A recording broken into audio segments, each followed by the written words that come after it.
안녕하십니까. 금수상관에 대해서 살펴보도록 하겠습니다. 흔히들 금수상관격이라고도 합니다. 일간이 경금 혹은 신금인 경우 태어난 월이 해월 또는 자월에 속하는 경우를 금수상관이라고 합니다. 이 금수상관이 이루어지는 구성에 대해서 같이 한번 살펴보겠습니다. 근데 금수란 의미도 있지만 그 다음에 이 상관이라는 의미가 조금 더 강하게 있습니다. 상관, 특히 금수 상관에서 이 상관은 더욱더 역할을 많이 하기 때문에 조금 더 살펴보겠습니다. 그런데 이 상관을 가지고 조금 잘못된 인식을 하는 경우들이 많습니다. 상관은 말 그대로 관성을 손상시키는 역할이 있다 보니까 정관을 손상 입힌다. 그러니까 관성은 또 명예에 해당하는 만큼 명예를 실추시킨다. 여자 사주에서 관성은 배우자에 해당하는 만큼 배우자 복이 없다라고 이렇게들 상관이 갖고 있는 의미 하나만 가지고도 이렇게 판단하는 경우가 있는데, 이것은 상관이 가지고 있는 여러 가지 역할들 중에 하나입니다. 과연 이 상관이 관성을 무너뜨리는 것이 사주영국에 어떤 역할을 하는지에 따라서 이것을 판단해야 할 부분이지, 상관이란 이 의미 하나로만 가지고 해석할 필요는 없다고 봅니다.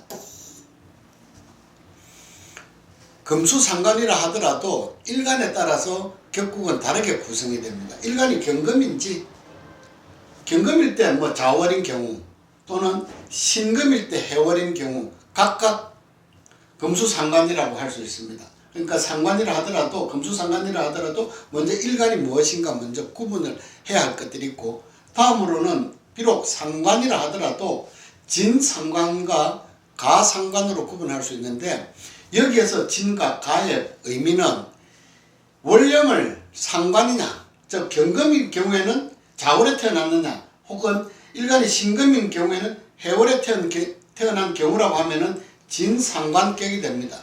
하지만 가상관이란 의미는 일간이 경금이라 하더라도 해월이나 자월에 태어나지 않은 가운데 천간에 임수나 계수가 투출한 경우는 가상관이라고 할 수 있습니다. 대체적으로 가상관이란 이런 용어를 붙일 때는 이 상관이 곧 용신이 되는 경우가 있습니다.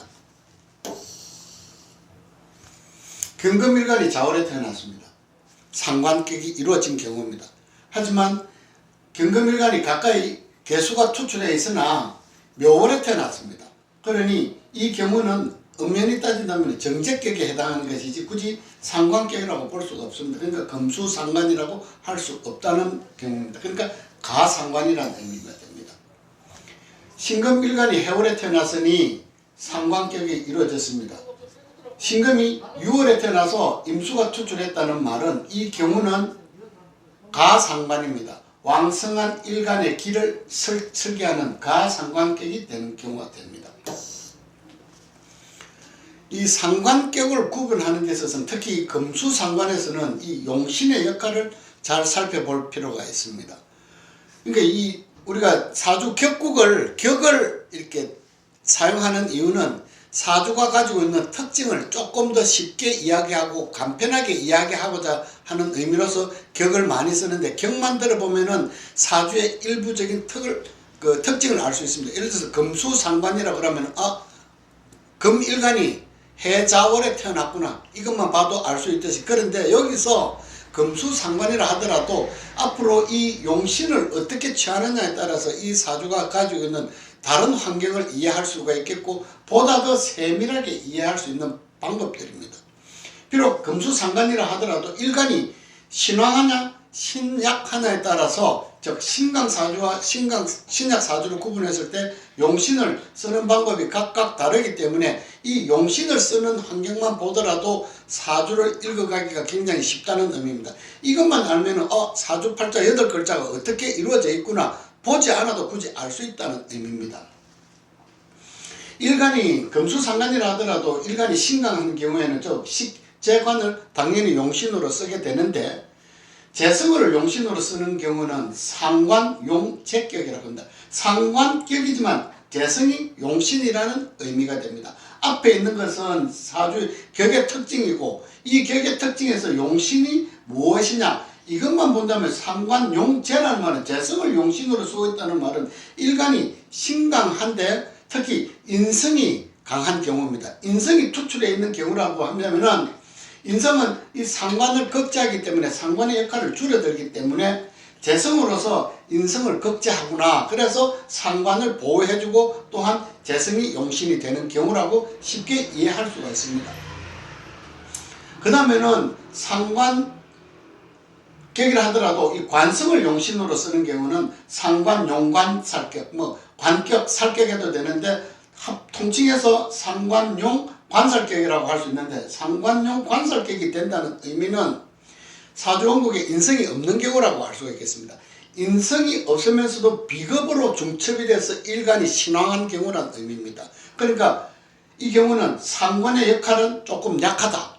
일간이 너무 지나치게 강한 경우입니다. 이럴 때는 관성이 일간을 극제해 줌으로 인해서 상관이 일간의 수기를 빼낼 수 있다. 그러니 앞에 재성을 쓰는 경우에는 인성이 있는 경우고 관성을 쓰는 경우에는 인성이 없고 비겁이 중첩되어 있는 경우, 그러니 비겁 신강한 경우, 인성 신강한 경우라고도 볼 수가 있겠습니다. 그 다음에 상관용, 상관격을 쓴다는 말은 사주원국에 관성이 없고 인성이 없는 경우라고 볼 수가 있겠습니다. 그러니까 일간이 비겁으로 신왕한데 상관으로서 용신을 쓰는 경우가 되는 경우입니다. 그러니 이 경우에는 상관용 상격이라는 상관격이라는 말은 관성이 없는 경우고, 그리고 아울러서 함께 인성도 없는 경우고 오로지 비겁 신강한 경우라고 알 수가 있겠습니다.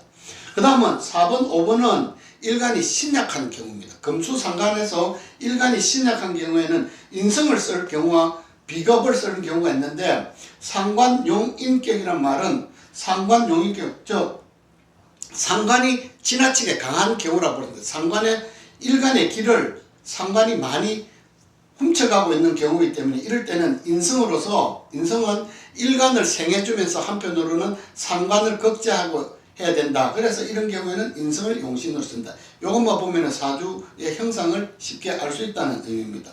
다음은 상관용급격이라는 말은 사주가 신약한데 인성이 없다는 의미입니다. 인성이 없기 때문에 비견급제를 용신으로 쓴다. 상관용급격. 이 경우도 마찬가지지만 상관의 설기가 강한 경우입니다. 상관의 설기가 강한데 인성이 없음으로 인해서 어쩔 수 없이 급제를, 비겁을 쓰는 경우, 그러니 요 이야기만, 이 사주에 있던 이 용신을 쓰는 이 구분만 보더라도 사주 형상을 대략적으로는 판단할 수가 있습니다. 그리고 이 이외에 해당하는 경우, 즉 1, 2, 3, 4, 5번에 해당하지 않는 경우는 하나뿐입니다. 그때는 종하는 경우가 됩니다. 일간에 인성과 비겁이 없다는 말입니다. 그러니 일간으로서는 종하하는 경우입니다. 그리고 이 경우는 종악격이 됩니다. 종식상격 또는 종상관격이 되는 경우라고 볼 수가 있겠습니다. 이 금수상관에서는 관성을 과연 쓸 수 있느냐 없느냐를 굉장히 중요하게 봅니다. 단지 금수상관이라는 의미도 있겠지만 이 금수상관에서 관성을 필요로 하는 사주냐, 관성의 역할이 필요 없느냐에 따라서 부귀영화의 정도가 각각 다르게 나타나는데, 쓸 수 없다면은 두 개 중에 하나는 누린다. 부를 누리든 귀를 누리는 것은 있으나 그렇다고 해서 반반의 역할보다는 조금 줄어드는 범위 내에서 하나를 누릴 수 있다. 그러니까 만족의 범위는 좀 떨어진다는 의미가 되겠습니다. 금은 날카롭고 예민하고 강인한 상황입니다. 그리고 수는 자월, 해월, 자월이란 말은 수는 얼어붙어 있는 상황입니다. 금은 수를 만나지 못했다면 날카로움만 남아있는데, 금이 수를 만남으로 인해서 윤택해졌다. 빛을 발휘할 수 있는 기회를 얻었는데, 하지만 금수가 한냉하고 차갑고 얼어붙어 있는 상태이기 때문에 이 수가 과연 쓰임이 있을까? 이렇게 본다면 부귀영화 중에 하나는 누리지만, 그래서 부귀영화를 다 누릴 수 없는 경우라고 보는 경우입니다. 그런데 금수는 한냉함으로 병화로서 온난하게 할 수 있어야지 금과 수의 역할을 골고루 다 쓸 수 있는 것이고, 그것은 어디까지나 관성에 의해서 같이 쓰는 부분이기 때문에 부귀의 정도가 나타나는데, 이 경우는 상관이 경관하는 것을 나쁘게 보는 것이 아니고 오히려 관성이 금수를 구제해주는 역할이기 때문에 관성의 역할이 굉장히 크게 나타난 경우라고 할 수가 있겠습니다. 이 사주원국을 보면은 경금일간이 자월에 태어났습니다.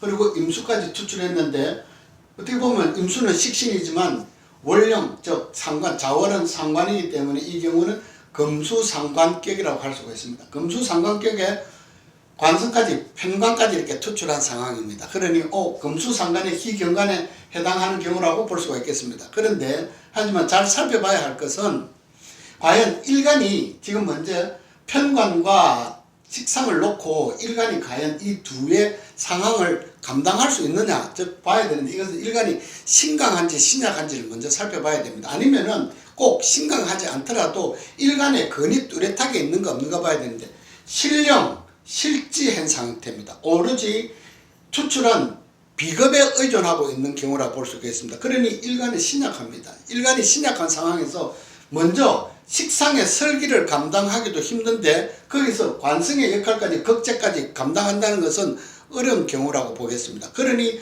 하나의 덕은 누리지만 하나의 덕을 누리지 못할 수가 있겠다라고도 보는데 일간은 일단 신약한 상황입니다. 그렇지만 조금 더 그래도 이 사주에서 조금 나아 보이는 부분은 이 진토 역할입니다. 이 진토는 편인으로서 일간에 근이 되어 주기도 하고 또한 인성과 식상과 일간의 이 삼자의 역할을 진토가 조금 해주고 있는 것이 그나마 다행인 경우라고 보겠습니다. 하지만 이 경우는 일간이 자기의 근을 얻어도 덕령덕지를 못한 상황이기 때문에 당장 식상의 설기를 감당하기 어렵기 때문에 이 경우에는 용신을 취하는 방법이 상관, 용급격이 됩니다. 비겁을 용신으로 써야 된다. 비겁을 용신을 쓰는 입장에서는 비겁이 용신이 됨으로 인해서 즉 설기는 감당할 수 있겠으나 극제까지는 감당하기 어려니 하나는 누리지만 하나를 누리지 못하는 경우라고 알 수가 있겠습니다. 특히 이 경우는 여자 사주든 남자 사주에서 나타난다면 어떻게 판단하는가는 간단하게 여러분들이 판단할 수 있을 것 같아서 세세하게 설명드리진 않겠습니다. 다음은 일간이 자월에 태어난 건 마찬가지입니다. 그런데 천간으로는 천간을 어디로든 임수가 투출하지 않았으니 과연 이걸 상관격이라고 할 수 있겠냐 하겠지만은 자월 이 자체만으로도 상관격은 이루어진 겁니다. 특히나 지지에서 신자진 수국을 이뤘기 때문에 이 수의 기세 또한 만만치가 않습니다. 그런데 이 경우는 앞의 경우와 다른 것이 일간이 진토를 자기 밑에 지지에다 두었고 그리고 신금 자기의 녹지를 두고 있습니다. 그러니 일간은 신강하다고까지는 볼 수 없겠으나 자기의 근이 뚜렷하게 있는 경우입니다. 그러니 신자진 수국을 이루고 있으니 수의 역할을 감당할 수 있다. 설기를 감당할 수 있음으로 인해서 이제 편관을 쓸 수가 있다는 의미입니다. 그러니 이 경우는 상관, 경관, 희경관이 되는 경우입니다. 그러니까 관성, 편관 여기서 병화는 조우의 용신을 같이 해주고 있다는 겁니다. 한냉한 금과 수를 따뜻하게 온난하게 구제해 줄 수 있기 때문에 금과 수의 역할이 뚜렷하게 나타난다. 그것이 귀함으로 나타나니 이 경우는 부귀영화를 함께 누려갈 수 있는 경우라고 보겠습니다. 특히 이 경우에서 조금 더 좋아 보이는 것은 이 병화가 혼자 투출해 있는 것이 아니고 장생지에 앉아 있습니다. 인목. 그리고 비록 수가 왕성하지만 이 인목이 있어서 어느 정도는 항상 인화를 할 수 있다. 이 수가 왕산수가 편관에 직접 이르지 않고 인목을 거쳐서 가고 인목이 그것을 다 받아들이고 있는 경우를 본다면 재관을 누리니 부귀영화 그리고 식상은 자기의 명주가 가지고 있는 총명함, 지혜, 지식을 충분히 발휘할 수 있는 경우입니다. 특히 금수상관은 상관격은 여러 가지가 있습니다. 화토상관, 목화상관, 수목상관 뭐 여러 가지 이렇게 5가지의 상관격이 이루어지지만 그 중에서도 금수상관은 총명함, 지혜, 지식에 많이 대명사입니다. 문장, 걸 그래서 바뀌기 때문에 총명한 경우가 많은데 이 경우는 수과 금 모든 것을 다 누려가고 있기 때문에 부귀영화를 누리는데 부족함이 없는 경우라고 할 수 있겠습니다. 다음은 신금일간이 해월에 태어났습니다.